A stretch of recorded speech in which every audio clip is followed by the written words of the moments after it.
Rob and I had a good marriage. I would never want Robert dead. Yes, you did. You can't just go out and murder them just to think that you're doing God's work. This is Sabrina Lemon, a wife who thinks she can get away with taking her husband's life, because together with her secret lover, the two have planned out the perfect murder to live out their biblical romance. I think he's such a husband, I've had him killed by Jonathan, so you two could be together. You guys have been talking for weeks and weeks about how this is God's will.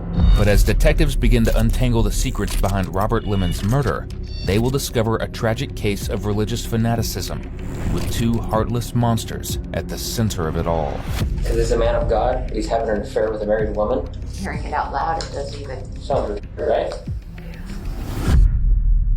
Now, before this thing comes to an end, I'm going to ask you one more time. Tell me why you're not an accomplice to this murder. On August 17, 2014, Kern County Sheriff's Department responded to a 911 call regarding a body discovered at a railroad worker's office in the high desert of Tehachapi, California.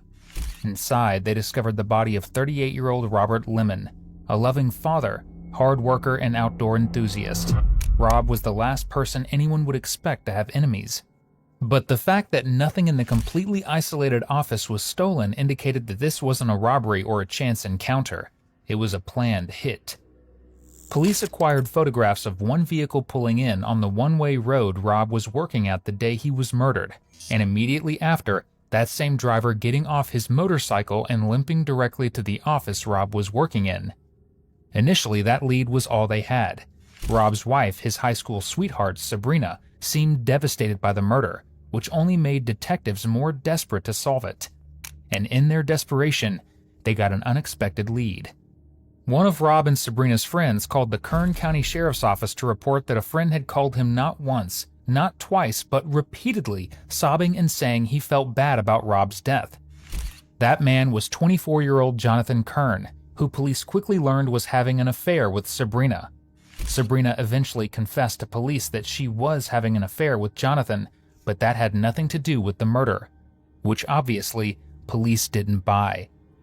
Now, the footage we were provided with by the Kern County Sheriff's Office begins after Sabrina has confessed to having an affair with Jonathan.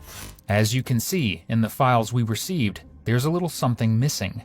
But don't worry, because really the police department just saved us all from watching the boring parts. The footage you're about to see hits the ground running and doesn't stop until Sabrina gets what she deserves. So once this murder phone comes into play, did you feel guilty about having it? Shameful, anything? There would be moments of feeling bad, yeah. And Rob and I would go do everything together. So, like, in moments, just him and I, which we did everything together, but we had the kids with us. So, like, when it was, or always friends, always. So, and always tricky. Mm-hmm. So,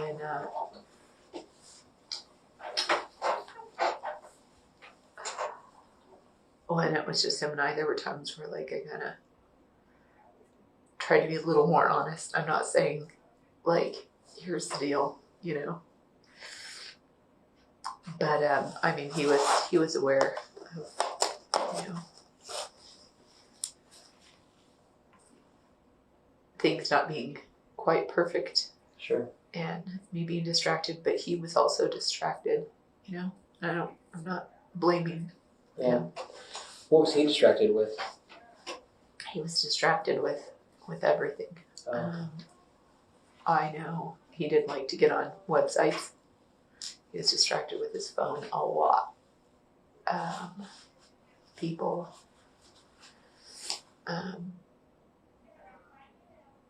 Just, he worked a lot.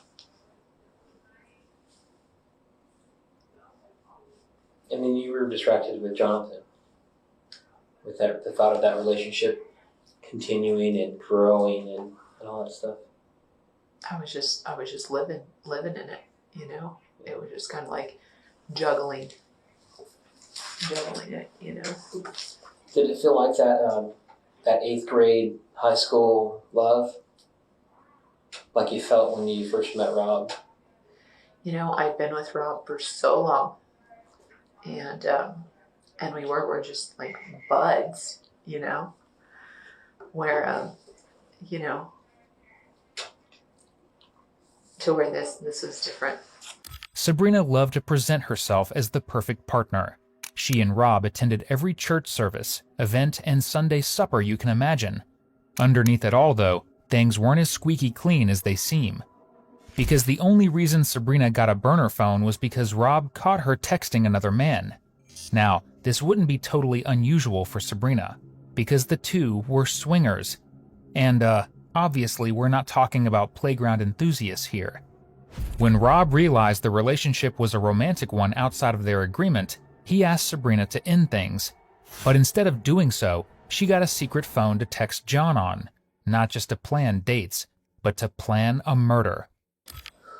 He's like an old soul kind of thing. Well, there's at least one Sublime song that she should be listening to. At the time of this interrogation, Sabrina was 37 years old. Her lover, John, was 24. The two met at Costco, where Sabrina worked, when John asked for her number while he was there on his lunch break from his job. I mean, who can pass up a dog for $1.50? It's impossible to truly express just how isolated Rob's office was. Because he worked as a railroad responder, all the livelong day, he had to travel to various offices depending on where he was needed. The reason police are hammering on John knowing the address of where Rob was working is because Rob rarely worked in the Tehachapi office, and when he did, it was one of the most remote places he was needed. In other words, there's absolutely no way John could have stumbled on it by accident. And him being there provided a perfect alibi for Sabrina, who was at home 2 hours away. So in that video, in the picture you sent me, that was him. That was Jonathan, huh? The bike, it's hard to tell that one for sure. And even the liquor store, like, it looks like a teenager to me, but I can't really make it out, Video's a lot better in person. I know it's Jonathan. Devastating, except for the fact that Sabrina had already tried to murder Rob in the past. You see, according to John, a few weeks prior to Rob's murder, Sabrina tried to poison him with banana pudding. At the last moment, however, she panicked, telling her husband she thought the bananas were bad and forcing him to throw out the dessert. Well, pack it up, boy, she promises they didn't talk about killing her husband. Except for the fact that police wiretapped her phone for months leading up to this interrogation, and in each ushy-gushy call, the self-proclaimed Romeo and Juliet prayed to God that their secret would remain a secret, and very clearly talked about the murder. In one call, John said, "Hi God, we are on our knees for a reason. We have been dirtbags, we've been sinners, we've been selfish, and we sinned." I wanted to go back to the part about this place in Tehachapi where Rob worked at. And I know you said that you kind of just told him that he works at a place in Tehachapi. It's off the freeway. Why would you tell him that?